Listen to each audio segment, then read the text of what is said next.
We're going to talk about 4 key scenes, and hopefully these go pretty quickly today. We're going to talk about the arrest of Elizabeth Proctor and why this happened, and a few small, subtle details that are important to draw out. We're going to talk about John Proctor's reaction, because I think he reacts in a probably very sympathetic way, but also not in the best manner to her arrest. What he is planning on doing and how he's going to use Mary Warren to carry out his plans. And then finally, we're going to get to that appendix. So page 148 to 152, if you didn't deal with that already.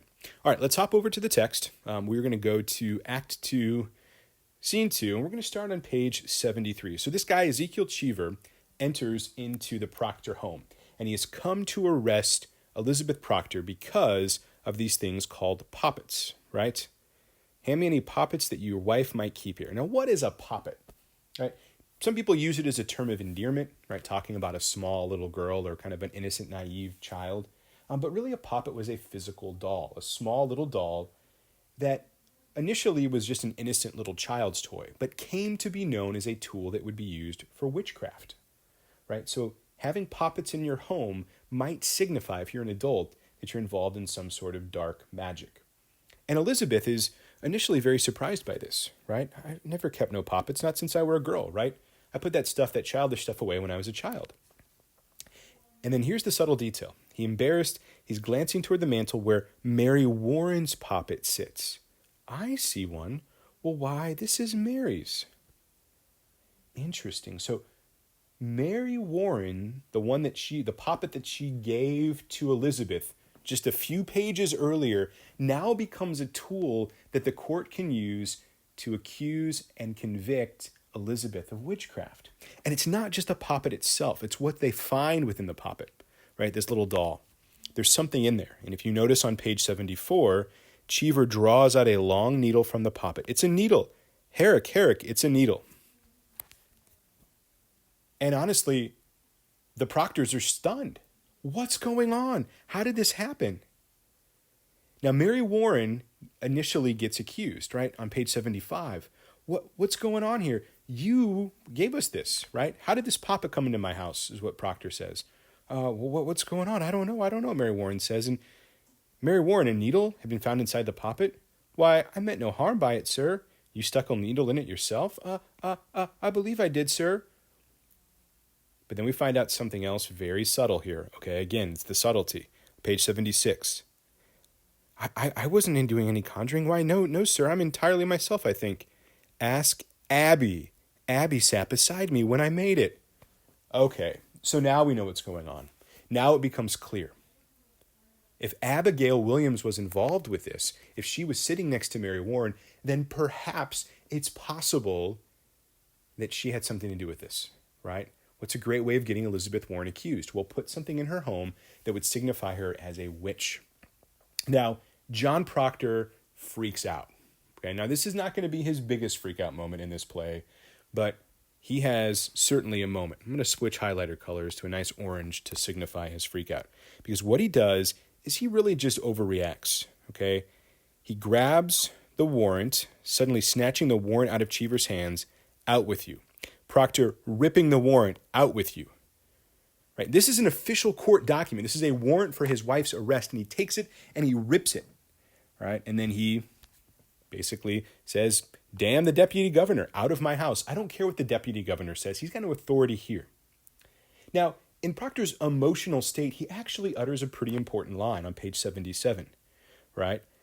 If she is innocent, why do you never wonder if Paris be innocent or Abigail?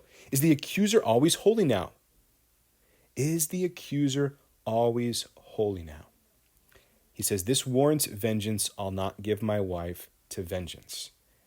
And there's really 2 parts he brings up that are important on this line, on this page 77 line. First of all, the accuser. We just talked about this before we read. The accuser in this witch hunt scenario is given tremendous power and authority. Why? Why is it that we believe Reverend Paris? Why is it we believe Abigail Williams? These people are not good people, but we're trusting them and their word, and that's causing all kinds of chaos. Where good Christian women like Elizabeth Proctor or Rebecca Nurse are being accused and thrown in jail? You've got to be kidding me. This is ridiculous. This is nothing but revenge. revenge guised as law. And so Proctor recognizes the manner in which the law can become easily corrupted and abused when people use it for their own selfish gain. That's what's going on here, and Proctor recognizes it. Now, Proctor, he decides, I'm going to take matters into my own hands, right? I will fall like an ocean on that court. Fear nothing, Elizabeth. I'm coming for you. I'm not going to let this stand. I'm going to go defend my wife's honor. And he has a very specific plan on page 78, 79, and 80 for how he's going to do that. And it involves Mary Warren, right? It involves Mary Warren. So if we flip over to page 80, right? You're going to come to court with me, Mary. You will tell the court, right? Mary's like, I can't charge murder on Abigail. You will tell them how the poppet came here and who stuck the needle in, right? And then Mary Warren says something really important here. Abby will charge lechery on you, Mr. Proctor. Abby's going to accuse you of committing adultery. That's what lechery is. Okay, lechery is adultery, right? Having sexual relations with someone who is not your spouse. Proctor halts. She told you, right? She'll ruin you with it. I know it. And Proctor's faced with a dilemma here. My wife will never die for me. I will bring your guts into your mouth, but that goodness will not die for me. And so Proctor has a reality he has to struggle with. Is he going to allow himself to be exposed in his adultery and his sin to be exposed before the court, or is he going to defend his wife's honor? Those are the choices that he's left with. And when we go to the appendix, okay, which in my book is going to be the very next section, but for you might have to scroll a little bit, we see the result of his choice. We see what he decides to do. Now, some context on the appendix. Like I said, this was originally included in the manuscript that Arthur Miller wrote in 1952. It was part of the first performance. It was part of many of the early performances of the Crucible.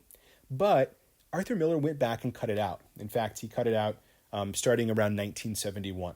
Now, why he did, why he didn't, I mean, obviously artists and writers are always tinkering with their work. But I do think this scene is valuable for us as readers to understand. And it's a meeting between John Proctor and Abigail Williams. It's one of the only times that we see them interact in this particular play, at least alone. And there's some details that are very important that are drawn out. Okay, first of all, this happens 36 days, we find out on page 151. Okay, 36 days after Elizabeth's arrest.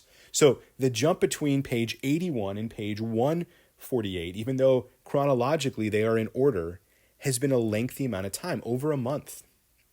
And Abigail's going because she thinks that this is her chance to woo Proctor to her side.